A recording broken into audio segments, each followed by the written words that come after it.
നമ്മൾ ദിവസവും യാത്ര ചെയ്യുന്നവരാണ്. സ്വന്തമായി കാറുള്ളവരാവട്ടെ, ബൈക്കുള്ളവരാവട്ടെ, എല്ലാവരും ഒട്ടുമിക്ക ദിവസങ്ങളിലും യാത്ര ചെയ്യാറുള്ളത് ഒരു 10-15 കിലോമീറ്റർ ആയിരിക്കും.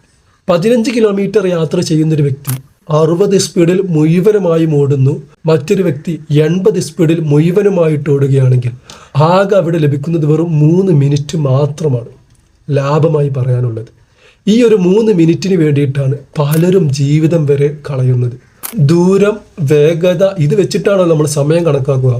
ഒരു വ്യക്തി 80 സ്പീഡിലാണ് പോകുന്നത്, 15 കിലോമീറ്റർ ആണ് യാത്ര ചെയ്യുന്നത്. അങ്ങനെയാണെങ്കിൽ അദ്ദേഹത്തിന് അവിടെ കിട്ടുന്ന സമയം എന്ന് പറയുന്നത് 0.1875 ആണ്. അത് മണിക്കൂറിലേക്ക് മാറ്റുമ്പോൾ 11 മിനിറ്റും 1.25 സെക്കൻഡ്സും. ആ ഒരു വ്യക്തി ഇനി 60 സ്പീഡിൽ 15 കിലോമീറ്റർ യാത്ര ചെയ്യുന്നെന്ന് സങ്കല്പിക്കാം. അദ്ദേഹത്തിന് അവിടെ ലഭിക്കുന്ന സമയം എന്ന് പറയുന്നത് 0.2